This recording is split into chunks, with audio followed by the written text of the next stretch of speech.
नमस्कार, मैं GRS news के लिए गिरीश सिकरवार। क्या केजरीवाल का दांव आम आदमी पार्टी और उनके लिए खतरनाक साबित हो सकता है? क्या आम आदमी पार्टी,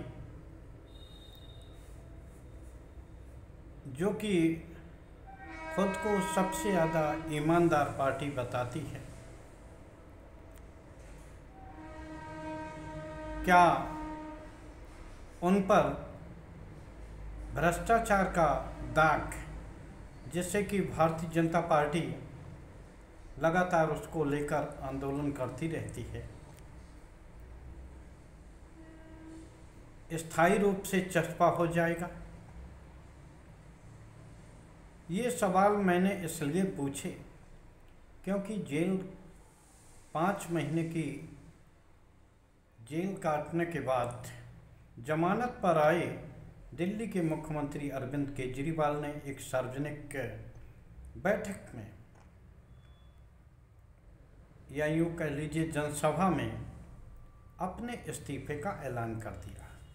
उन्होंने साफ कहा कि जब तक आम जनता उन्हें ईमानदार नहीं मान लेती, तब तक वो मुख्यमंत्री की कुर्सी पर नहीं बैठेंगे। मुख्यमंत्री पद से इस्तीफे के लिए उन्होंने 2 दिन का वक्त मांगा। 2 दिन का वक्त इसलिए क्योंकि इस दौरान ही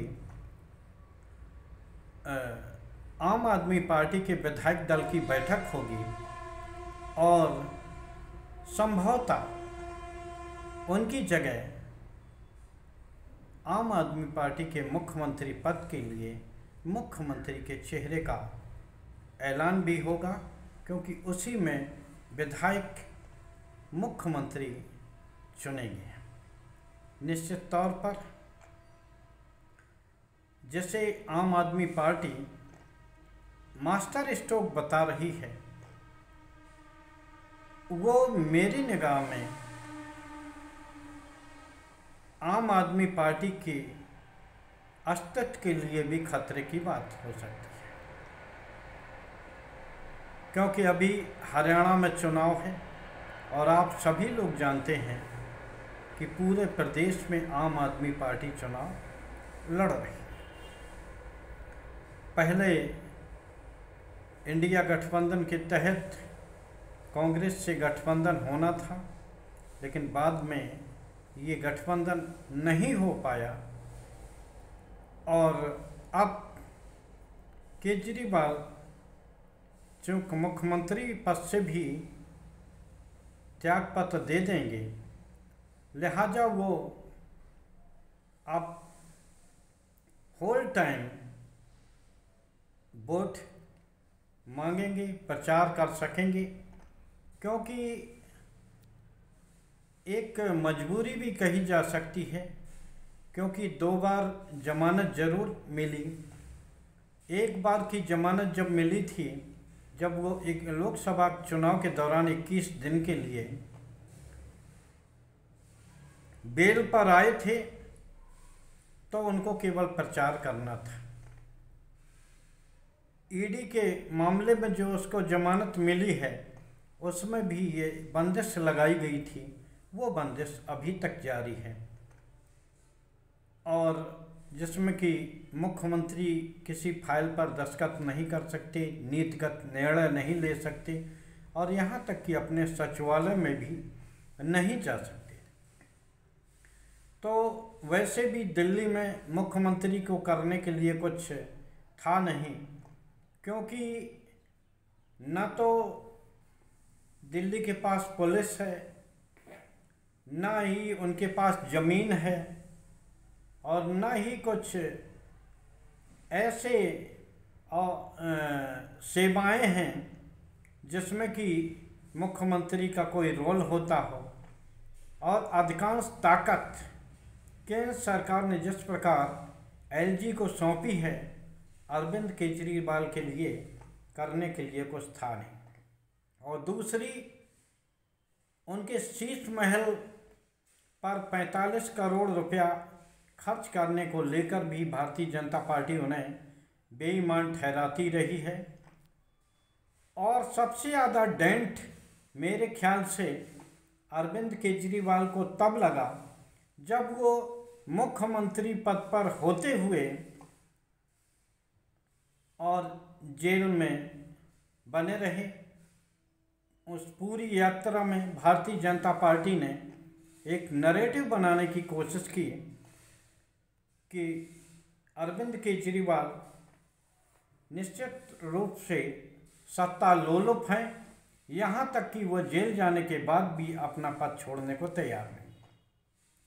लिहाजा यह जरूरी हो गया था, एक तो ये मजबूरी थी कि मुख्यमंत्री को करने के, अरविंद केजरीवाल को खासकर मैं बताऊं, करने के लिए कुछ था नहीं। और क्योंकि इतनी बंदिशें लगी हुई थी कि वो केवल नाम के मुख्यमंत्री थे, न तो उन्हें कुछ दस्तखत करना था और न ही उन्हें कोई नीतिगत निर्णय लेना। लिहाजा केवल दिखावटी मुख्यमंत्री रहने के बजाय केजरीवाल ने शहीद बनने की कोशिश की है और जो उन पर डेंट लगा, जो उनकी छवि को, तो उसको धोने की कोशिश है। लेकिन ये दांव उल्टा भी पड़ सकता है, क्योंकि हरियाणा का चुनाव 5 तारीख को मतदान होगा, 5 अक्टूबर को,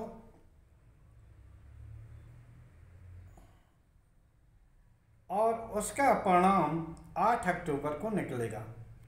दिल्ली में भले ही महाराष्ट्र के साथ विधानसभा चुनाव कराए जाएं, हालांकि अभी चुनाव की तिथियां, क्योंकि अभी विधानसभा भंग नहीं हुई है, लेकिन देर सवेर मेरा ये मानना है कि विधानसभा भंग करने की सिफारिश भी संभवतः नए मुख्यमंत्री करेंगे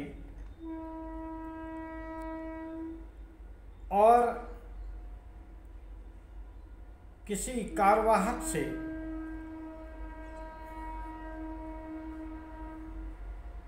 दिल्ली की सत्ता चलवाई जाएगी। अगर हरियाणा में आम आदमी पार्टी इस ताकत पर आ जाती है, जैसे कि उसने जितने वोट उनके 2019 लोकसभा में उन्होंने पाए, हाल के जो चुनाव में जितने फीसदी वोट पाए, अगर उससे कम वोट रह जाता है तो निश्चित तौर पर इसका असर हरियाणा से सटे दिल्ली राज्य पर भी पड़ेगा। अगर वहाँ आम आदमी पार्टी बुरी तरह पिटती है तो आप तय मान लीजिए कि दिल्ली में भी उनके लिए राह आसान होने वाली नहीं है, क्योंकि कांग्रेस अभी अगर कांग्रेस से आम आदमी पार्टी का गठबंधन हरियाणा में होता तो हो सकता है कि कांग्रेस दिल्ली के विधानसभा चुनाव में अरविंद केजरीवाल से समझौता करती और जो भी सीटें केजरीवाल जी देते उसको लेकर एक गठबंधन यहाँ बनता और चुनाव भी उसके तहत लड़ा जा सकता था। लेकिन चूंकि हरियाणा में जब आम आदमी पार्टी पूरे प्रांत में लड़ने जा रही है तो निश्चित तौर पर अब इंडिया गठबंधन का भविष्य दिल्ली में भी खत्म होने जा रहा है। लोकसभा चुनाव में भी 3 सीटों पर कांग्रेस और 4 पर आम आदमी पार्टी लड़ी थी, जबकि पंजाब में अलग अलग चुनाव हुए थे, हरियाणा में भी अलग होने जा रहे हैं।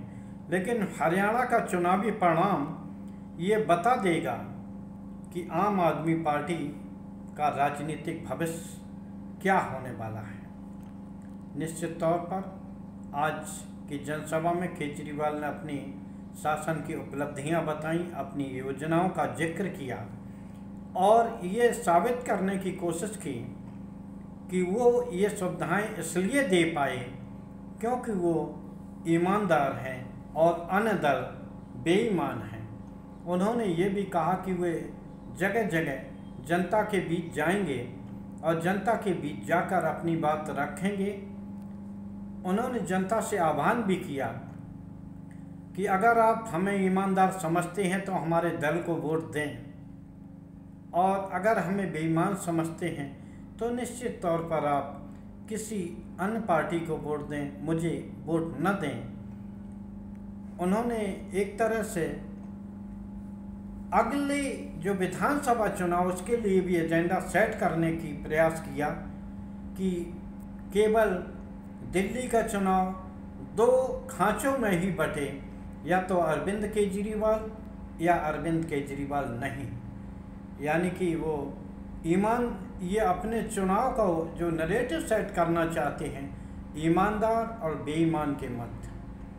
अब देखना यह है कि दिल्ली की जनता इस बारे में क्या निर्णय सुनाती है। लेकिन इसके पहले हरियाणा का चुनाव परिणाम है, जैसा मैंने आपको बताया था कि जो ये कोर्ट से अरविंद केजरीवाल को जो चुनावी जमानत मिली है उसका पूरा परिणाम हरियाणा का देखने के बाद ये तय हो जाएगा कि आखिर उनकी जमानत पर रिहाई से किस राजनीतिक दल को फ़ायदा हुआ है और किसे राजनीतिक रूप से नुकसान हुआ है। अब अगर हरियाणा में रिजल्ट अच्छे नहीं रहे तो आम आदमी पार्टी को दिल्ली में भी राजनीतिक नुकसान हो सकता है। आज के ब्लॉग में बस इतना ही। जय हिंद, जय भारत।